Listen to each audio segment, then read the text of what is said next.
The black-eyed children, paranormal encounters the government tried to hide.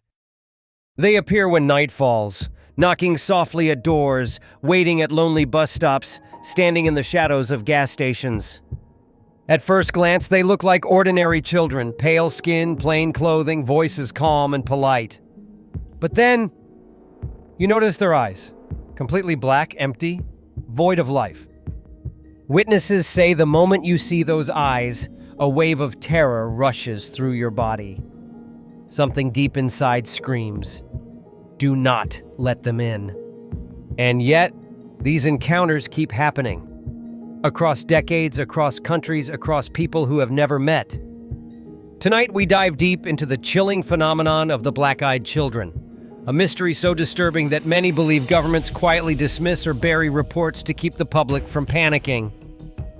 But the question remains, what are these beings? Where do they come from? And why are they always asking to be let inside? Pause, faint knock sound effect. Stay with me. What you are about to hear may forever change the way you answer a knock at the door. The legend of the black-eyed children might sound modern, but eerie parallels exist in folklore stretching back centuries. In medieval Europe, stories spread of changeling children, pale, emotionless beings swapped in by fairies to deceive families. In Japan, tales of the Kuromi no Kodomo describe children with blackened eyes appearing before disasters.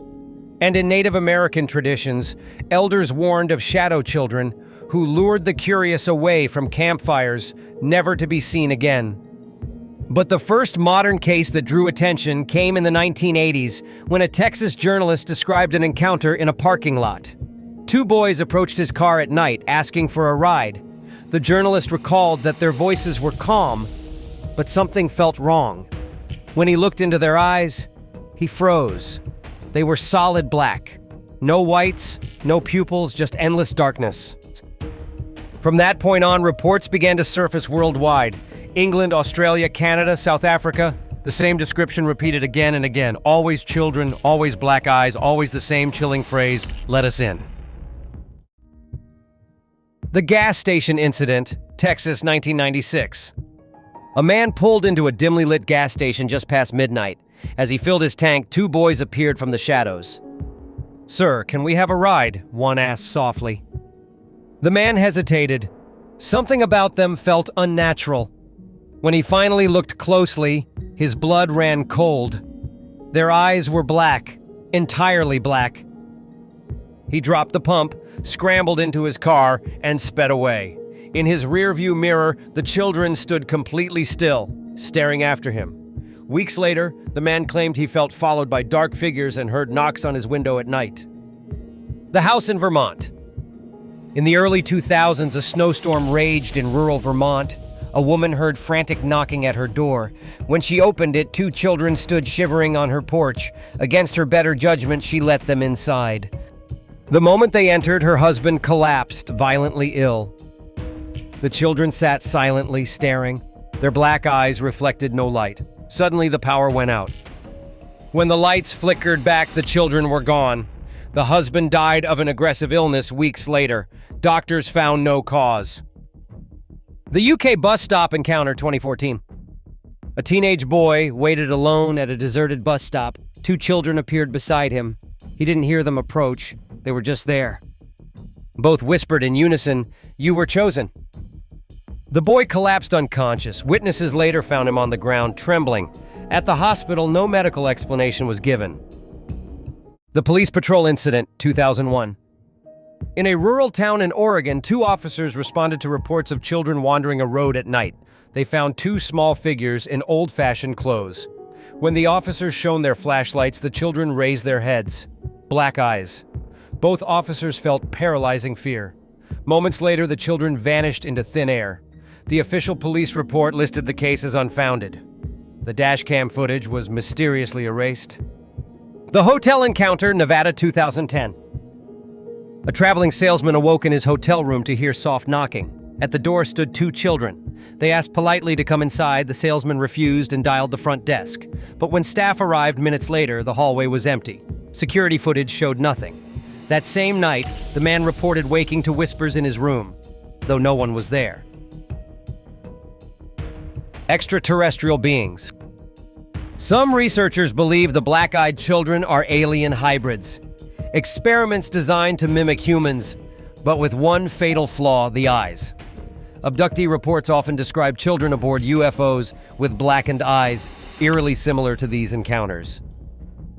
Demonic entities. Others argue the phenomenon is spiritual. In folklore, demons often require permission to cross thresholds. The children's request to let them in mirrors vampire legends, suggesting they may not enter without human consent. Psychic manifestations. A psychological theory proposes they are thought forms, born from human fear and collective imagination. If enough people believe in a legend, could it manifest physically? Government experiments. Then comes the darkest theory, that governments already know. Whispers circulate of classified military programs involving children and genetic engineering. Some suggest the black-eyed children are failed experiments, released, hidden, or covered up. Freedom of Information Act requests have uncovered disturbing patterns. Local police reports about children disappearing from scenes often vanish from public record. Officers claim case files were misplaced. Some even say their superiors ordered silence. One leaked document from the 1990s described juvenile entities with ocular anomalies. The report was quickly classified. Why would governments bury such cases? Perhaps to avoid public panic. Perhaps because they know more than they're willing to say. The highway encounter, Arizona 2015. It was a quiet night in the Arizona desert. The kind of silence where even the wind refuses to blow. A long-haul truck driver, exhausted from hours on the road, was making his way along a stretch of empty highway. Midnight had passed. The headlights cut through the darkness like a knife, illuminating only sand, scrub, and endless black sky. Then he saw them. Two children standing on the shoulder of the road. They didn't wave, they didn't move. They simply stood there, side by side, staring at his truck as he approached. The driver's instincts told him to stop. Out here, children alone at night was impossible to ignore. He pulled his rig to the side, brakes hissing. When he stepped down from the cab, the night felt unnaturally still. The children were no more than 12 years old, a boy and a girl dressed in plain, outdated clothing. The girl spoke first. Her voice was soft, almost rehearsed. "Mister, can you give us a ride? We need to get home." The truck driver hesitated. Something about them felt off. He described later that every nerve in his body screamed at him to leave, but his sense of duty overpowered his fear. He motioned toward the cab. That's when they looked up. Their eyes were pitch black. No whites, no pupils, just endless void. The driver stumbled backward, his heart racing. The children didn't react. They simply tilted their heads, perfectly in sync, and repeated, "So who or what are the black-eyed children? Alien visitors? Demons wearing human faces? Government creations gone horribly wrong? Or something older? Something that has always been here, watching us from the shadows?" The next time you hear a knock at your door at night, and two children wait in the dark asking softly to be let in, remember this warning: never open the door, never let them in. Because those who do rarely live to tell the tale.